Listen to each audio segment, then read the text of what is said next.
What's going on, man? Julian Boyd here. Lens Affair Podcast, 100th episode. Coming in today, we got a lot to talk about, man. Glad to be here, happy to be here. I appreciate you guys for having me.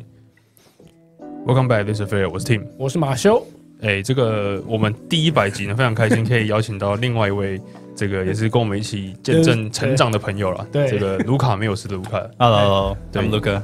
对，因为之前其实蛮多节目卢卡都有来玩过嘛，对啊，然后包含那个创作者的这个比赛，他也是共同主办人嘛，所以我相信大家对他一定不陌生。那不过这个第100集的特别节目，很开心可以邀请到一位终于是职业球员了啦。对，重量级来宾。对，因为卢卡，你之前有录过职业球员吗？Yeah， 有录过 Iboka， 对 ，Iboka the Bravers，now is Bravers。对。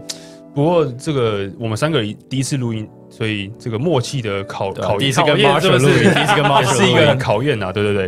不过呢，因为之间真的我们有很多话题想要跟这位球员聊，所以前面开场可能就是简短带过就好了。那我们今天一样会有中文的翻译，因为其实之前 Julius 的这个节目，大家都反映说这个他说听不懂，是不是？对，全英文就是有点吃力。太对，我的也是，你的也是这样吗？对啊，我的也是啊。就虽然我有配中文字幕，但大家还是会觉得说啊，全英文真的太硬了啊！你有配中文字幕还太硬？对啊。什么抬头？硬在哪里？我不知道。这个话题，中文字幕上的不清晰是不是？我的问题，没有，不是这样，开玩笑。对，不过所以我们今天大概会有3个大的方向跟主题啦。那每个主题结束之后，我们大概就是中文的部分聊一下，对。那为了这个大家听不懂，所以我们第一个部分主要是会跟这个布伊的聊说他这个身为一个职业球员的一些准备跟他的这个历程。那第二部分就是我们这个卢卡非常在行的嘛，这个身为台中在地的球迷吗？还是什么？OK， 可以澄清一下，就是观察家，观察家现在是中立球迷，现在中立球迷没有特别是哪一队的球迷。今天录这集就是中立球迷，对。那第3部分就是跟布伊的聊一些他在台湾这2-3年来的生活啊，包含这个有谣传嘛，他是可能要规划的一个人选之一嘛，对，所以这些都会聊到。那我们就是赶快进入主题吧，因为今天真的时间有限，对，所以我们接下来就是开始正式的这个进入我们第100集的特别节目。So yeah, this is our like 100 episode, very special edition. So we're gonna have a very special guest today, and let's just get into it. Let's welcome Julian Boyd. Hey everybody, thank you for having me, man. Big episode. Yeah, 100th episode. 100th episode. I appreciate y'all having me on. Let's make it a good one, man. Yeah. And you just finished the practice, right? Yeah, we just got done. Play the Kings tomorrow, so big game coming up. Both they're 8-1, we 7-1. So battle the top 2 teams tomorrow. I expect a really good game, man. So and it's during the Christmas. Yeah, Christmas game. Yeah, it's gonna be a very good matchup. Yeah, I think it'll be a great matchup today. They had a good game today. Good comeback from today. Yeah. So. And this is your first podcast show in Taiwan, right? Yeah, this is it. This is the first one. It's our honor, right? The first one. Is it your first podcast show? First podcast ever? Ever. So this is it. It all starts here, man. It all starts here. Good job, Tim. It all starts here. Yeah, and can you talk about your story, like your experience, why you come to Taiwan to play like in a professional basketball league? Yeah, it's actually crazy how I ended up here. I was playing in Israel at the time, and coach who used to be here, you guys interviewed him for, Coach Kyle Julius. Yeah. He actually contacted me because I played for him in Canada. We played a season together and won a championship there in Canada. So he actually contacted me at the end of my season in Israel. It was just like, I think you'd be a good fit for this league out here. You know, I want you to come play for me, this and that. And we already had a good chemistry, good relationship. So I was like, yeah, for you, of course, I'd come out here and play. I've never been out here before. I played in the ABL one year. Okay. Played for the Macau Wolf Warriors that year, so I played kind of against Coach that year. But so yeah, this is my first year. Well, that was my first year out in Taiwan because of him, and then came out here, and then been here since. Don't plan on leaving anytime soon, man. So let's start in the beginning, because when was your start to realize you're gonna become a professional basketball player? That's kind of funny too. I didn't think for a long time, because when I was younger, like in high school, I was not the best basketball player at all. It was a lot of training and a lot of work. There was a when I was at home, there's a place called Champion Sportsplex, and there was a guy named JC, John Collins. It's my guy for life, man. He picked me up, and he was like, he's gonna train me, and almost every day for 2 years straight, he came, picked me up. We go to the gym, we work out, and then like over the course of that 2 years between like my junior and senior year in high school, was when like I was kind of like maybe I'll be able to play college. Like that never crossed my mind at first either. And he was always pushing that for me, like you keep training, you keep going, you're gonna go to college, you're gonna get a free education, you're gonna play, you're gonna do all this stuff. And I was like, I just started to feed into it, believe it, you know, get into the grind, get into the work. And after that, I got me a few college offers, only 5. It was Sam Houston State, Texas State, UC Riverside, Liberty, and Long Island University, Brooklyn. Okay. And so took me an official visit out to Long Island and Brooklyn and big lights in New York and Times Square and all that. Yeah, of course. The face in life. Yeah, it caught me, man. It caught me. I was like, I feel like this is just, you know, made for me out here. And, you know, the big lights, the big stage, all that's a place, you know. After I realized basketball was maybe a place that's, you know, something I could do, I was like, this is where I wanted to go. And it ended up being good because when I was there, we won our conference championship 3 years in a row. So we was able to go to the NCAA tournament. Wow. First year, we ended up playing North Carolina. They had Tyler Zeller, Harrison Barnes. Whoa, man. Kendall Marshall. It's crazy. Yeah, Beckel then. So that was a good experience. We would go. And then the following year, we went back, played Michigan State with Draymond Green and Knicks and all them. Wow. That's probably like 10 or 15 years ago. Hey, we ain't got to say all that. we ain't got to say all that. Hold on. It was yesterday. It was yesterday. It was only 18, right? Exactly. No, but that was a great experience to be able to just be in that situation, be on that stage of the NCAA tournament, knowing everybody, especially in the U.S., but a lot of people all over the world are watching. So that was a great stage to be able to be on. But then during that time, at the end, I ended up tearing my ACL. Wow. And, So I ended up tearing that, but then over the course of the next 2 years, I tore it 2 more times. So I tore it 3 times in like a 2-year span. So that kind of like ended my college career there. And then the funny story is to get even into professional basketball, I went back home and I was done with all my eligibility in college. So I was at home, I was working a job at a gas station, just training with my guy JC. He was like, we're gonna get you back right. You're gonna still play. You're gonna still do this. He's a guy who definitely always believed in me, regardless if roads looked high or roads looked low. It didn't matter. He was always there on me, making sure I was working. So we did that, and then there was a team in Finland. The coach of that team actually was a player at Long Island University a while ago. Okay. I didn't know. So he had contacted my coach. And he was like, what's Julian doing? Is he still playing? What's going on? So my coach contacted me. He was like, there's a team. They want you to come play for them. Are you still trying to play? This and that. And obviously, yeah, that's what I'm working towards. But crazy thing is that offer, they was like, we'll give you $800 a month. And at that time, I'm making more at the gas station, really.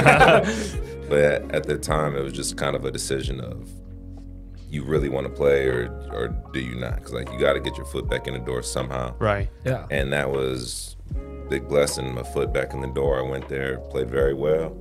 Then that was the following year. I went to Canada with Coach Julius. Oh, okay. And so then I was there with him. Had an amazing team there.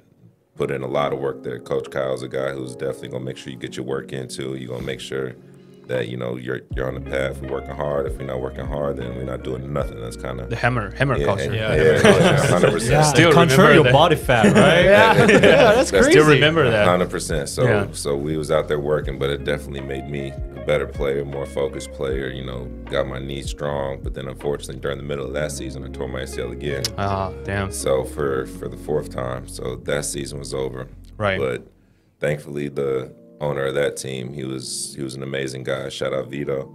He was like, next year I want you to come back. You're gonna stay here over summer. You're gonna get surgery here. You're gonna rehab, and then next year you can come back and play. Yeah. So big blessing to him. You know, most people, especially in this world of basketball, a lot of organizations is, you know, you can't help us. You don't really care. Yeah, exactly. So I've just been blessed to be in situations to where there's people around who actually cared, like for real. So that definitely helped me. Then after that year in Canada, went off to Iceland, went to Iceland and was able to win another championship there in Iceland. And then from Iceland, where we go, went to ABL in Macau. Yeah. And then from there, went to Israel, played a year in Israel. And then that's when Coach Julius called me again. And that's how I ended up in Taiwan the first year on the Dreamers. Right. And then last year was in SBL with Changhua Bolili. Yeah. And then thankfully got a call this summer from Jonathan and called and asked if I wanted to come back. And I was like, this is one of the best places I've been. Dreamers is one of the best organization-wise places I've been. I had a great time that year, just unfortunate the way we ended the season that year. But I was like, of course, I want to come back and make that right and feel like this could be a championship season. So Yeah, definitely. now we're here. Started off 7-1, good start, and Yeah. now it's good all start. about keeping that going now. Right. But you mentioned you play like in Finland and Iceland, right? That's the two places where Taiwanese fans like doesn't really understand what kind of basketball environment out there. Can you explain more? Like play style. Yeah. I feel it's very physical play out there. I feel a lot of European countries are based more on physicality and skill. Like they play physical, but it's also very skillful too, the way that they play. But that first year in Finland, the league I was in, I wouldn't consider probably one of the best leagues because that was my first year getting back and stuff. So the competition was okay at that time. I still felt like, I was kind of above that even at that time coming back. But as far as, when it comes to European countries, especially, Iceland, Finland, the physicality of it is a lot more. They play a lot physical. Compared to Asian? Yeah. Oh, really? Yeah. The ref just like, bow. 100% here, Yeah. Especially you just got to put a little fingernail somebody sometime. Throw your head back. Yeah, put your head back. That's actually the skill, right? Skill. It's foul. That's all you got to do out here, man. But when you realize you're going to become a professional basketball player, do you do any adjustment or do you change like any workout or no, I'd say diet? the only thing, I've always been a super motivated person. As like if there's something I want to do or something I want to get done, like I'm gonna put the work in to go and do it, like regardless of what it is. And from young, I wanted to play basketball, but did I know that that's something I could do? It wasn't for a while. Like I said, until I got with my guy JC, I started working. I was actually kind of like seeing improvement in myself, seeing improvement and just confidence too in myself. Right. Yeah. So like around that time, then I was like, all right, I can actually do this and play professional. Once I got that call from my coach saying the coach in Finland wanted me, I was like, it's my opportunity, it's my time. And then I guess that was kind of just where I super locked in and just like, if this is what I want to do, this is the door, I'm getting the door to open to do it. Now it's just, I got to make sure I put my work in and my time in to make sure I can make this last as long as possible. Well, actually, like talk about the Netflix. How do you arrange your days? Man, my day right now, we usually got practice in the morning around 9:30. It's like a lift at 9:30, and then we got practice at like 11. So I just wake up, go straight to the gym, get a lift in, and then we have our practice done maybe around 1:30. And as soon as that 1:30 hit, going home, taking a shower, turning that PlayStation on, playing Call of Duty for some hours, maybe eat, take a little nap, wake up again 8, turn that PlayStation on, Video game man. play some more Call of Duty, and get ready for the next day. Like my Only one training? so like we do it all at once kind of in the morning, and then either sometimes we come back at 2:30 or 3 for like shooting. We got like an hour of like shooting and skills and stuff, but it depends on the day and how our schedule is as far as games and stuff. Well, I heard like some college that actually practice like 3 times per day. Per day? Oh, college is different though. College, when I was in college, it's morning time, and you go to class, and then you come in after lift, class you go to gym, right? Yeah, and then you lift, and then Gym you rat. go to class, and then you come back, you got skills where, college is there. I'm happy those days are done. I'm happy those days are done. It's a little more calm down now at this level. Yeah, but consider the arrangement of your day. But we want to talk about like the diet. How was your diet change like in the season, off the season, and after the season is finished? Like you said the diet. The diet. Oh, what do you eat? Like, man, What do you eat? I'm the worst person to talk to. Why? Really? Because my whole life, everybody been telling me I'm gonna be Cheeseburger fat. I'm or gonna be something. fat by the age of 30. They said all that, but when it comes, I love anything they say is bad for you. You like? I love you just it. like it? I love it. I love it. Like, but how do you keep in shape?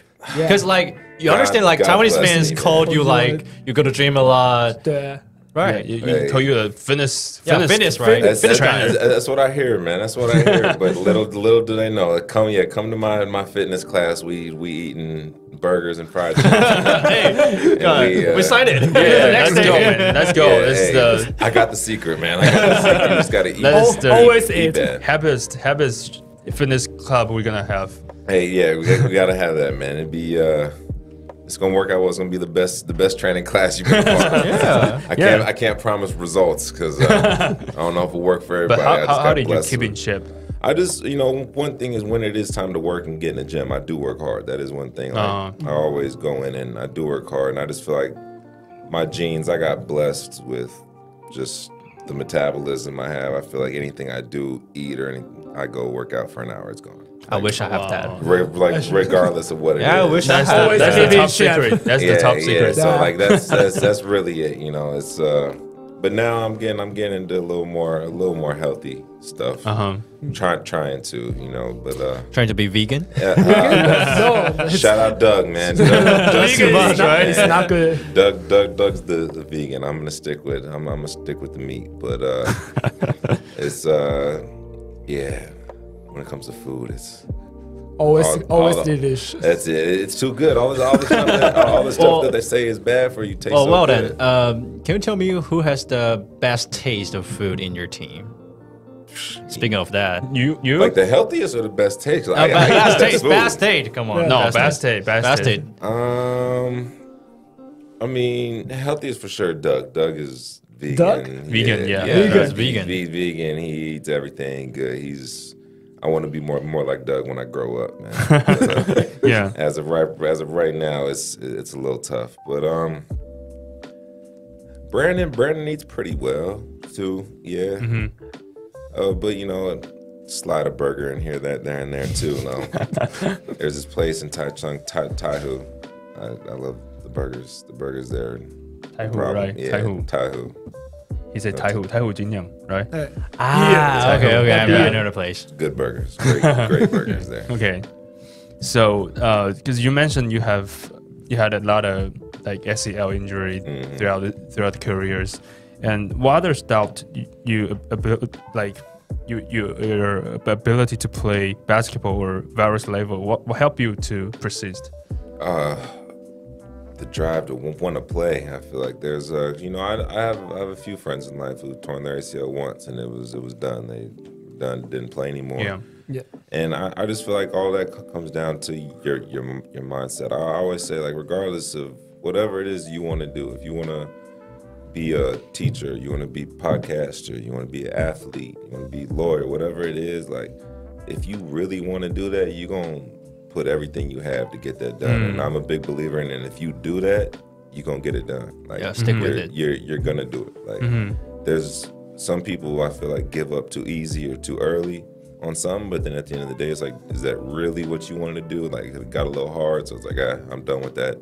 See what else I can start doing to easier path. But it's like, for me, like, I wanted easy, yeah, but was it easy? No. But at the same time, there was nothing else in this world I wanted to do besides play basketball. Yeah, because everybody wants to just stay in their comfort zone. Right. And that's a big problem too. It's funny, when I was in Canada, I almost didn't leave to go to Iceland just because I was so comfortable there. Like, Right. I'm like, everything is how I need it. Everything's perfect. Everything's fine. Yeah. But then there's always something in me, like, there's more, like, there's bigger. So it's like, you just gotta have that drive. One, to just have that drive to do what it is you want to do, but at the same time, just a strong mindset to, if there is a roadblock, or if there is someone telling you can't do it, or if there is some reason why you see it's gonna be a hard road, you gotta truck through all that and just keep it going. And that's with this basketball thing, what I chose to do. That's the advice for, like, if somebody wants to play like professional basketball 100%. or even other things. Yeah, Even other whether things, you- Yeah.